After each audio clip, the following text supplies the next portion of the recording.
you want actually, it's fine. You'll be happy. It's my baptismal name anyway. Oh, good. You're calling. Father, Hama. Yes. Do you know of anybody in my area who made you become a priest? Son to become a priest. My maternal side, there was a priest.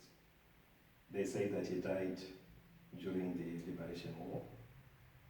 And also, my maternal side, there are sisters, those who have joined the S.J.Is in Mashingo. Mm-hmm. So somehow, maybe I was inspired when I was hearing the news and the stories about their experiences and how they were ministering to the people. But my paternal side is not really Catholic. Yes, my father is Catholic, but the extended family isn't Catholic. What are they? Reformed Church. Dutch. Dutch, yes.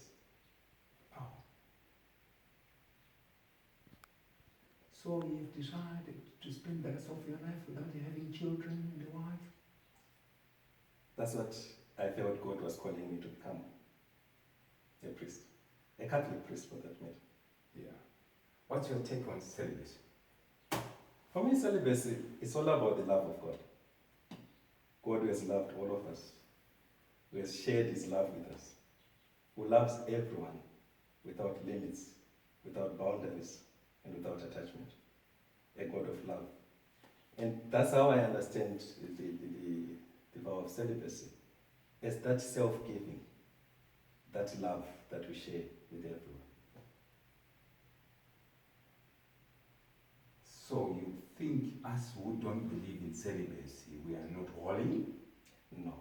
Each and every person is called to be holy.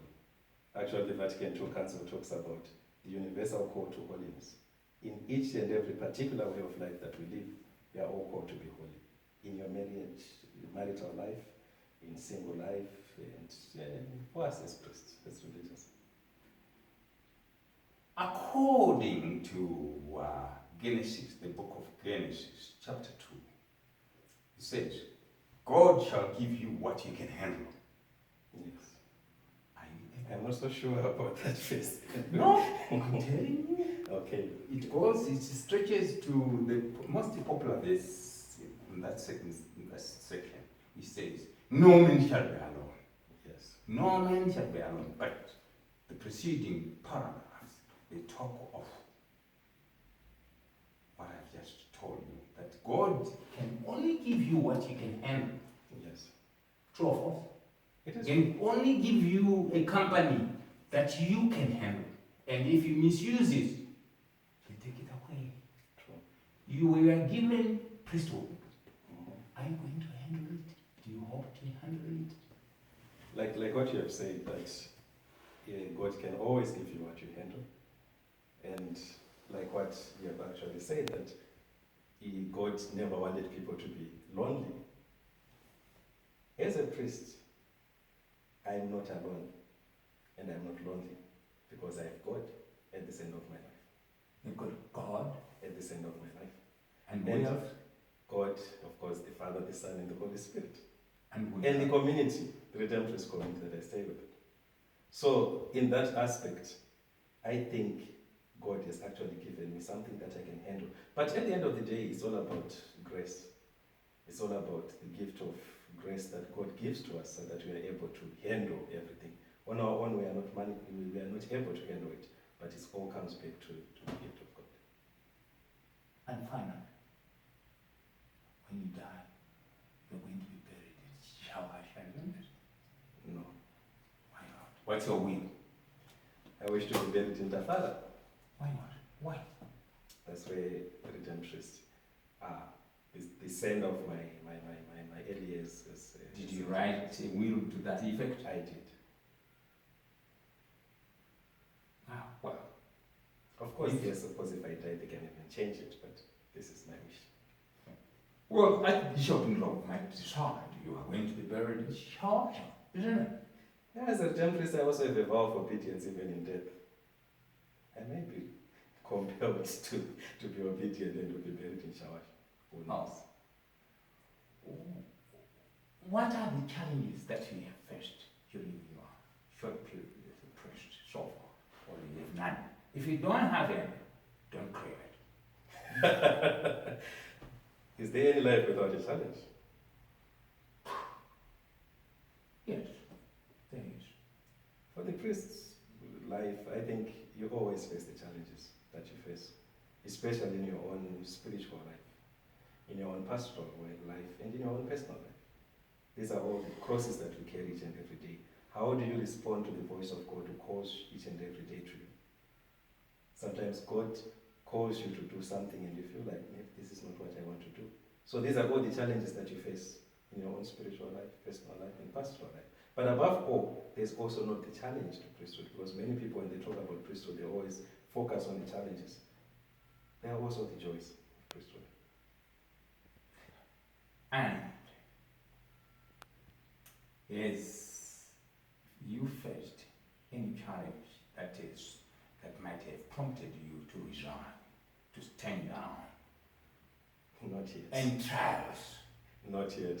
We know that. Please God, I pray that they would come now. No, you are being tempted. Temptations come from various angles, right? It might come. Have you been tempted at any one given time that this is not for me? Where you've said, no, this I can't help. Of course, there are always temptations. Even Jesus himself was tempted.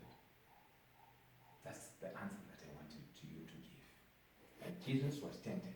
How was he tempted? Tell me. You remember in the gospel narratives, we always hear about the temptations of Jesus, especially on the first Sunday of Lent. We talk about the temptation Sunday, where Jesus is tempted on issues of power, where Jesus is tempted on his hunger, and on his own dependence on God. So they are all temptations. They actually reflect our own life as priests, that we also be tempted in one way or the other. But we have Jesus who is our model, who gives us strength because he has overcome the temptations. And we followed Jesus. And because we follow him, the one who has overcome temptations, we get our strength. That's our hope. And last but not least, what do you think of idiotic parishioners like me, who give you a torrid time, this parish? What do you think? What is your view? I would just say idiotic. I said idiotic. I still stick to my word. God has created each and every person out of love. Number one. Number two. And we are created in his image and likeness. Number two. We have a particular dignity that comes from God. Number three. Because of that dignity, each and every parishioner is value. They have a certain dignity that we can never take away from them. I want to stretch your imagination to number 5. You are left with 2. And of course, out of that dignity, we also talk about freedom. The freedom of God. God who gives us freedom. Freedom of association. Yes, and the real freedom is when that particular individual associates his freedom or her freedom with God's freedom. And that's love. That's the love of God. And everyone is loved and is lovable because of that dignity, that image, and that face of God that they have. So every parishioner is of value, is of great worth. And when you finally die, where would you want to be buried? I will repeat back in Tafara. In Tafara? Yes. Not the Tafara cemetery, no. Alphonsus' house. Why? I have great connection with Alphonsus' house. That's where I started my religious life, my journey, and that's where my roots, and the roots of almost every one of us here in Zimbabwe, who has journeyed in formation. Can I ask you for something? Yes. Should you die first, can I be the MC at your funeral? Please God, you can. Thank you very much. Ask, also depending on my superior's consent. Thank you very much. It was good talking to you. Thank you. Yeah, thank you very much.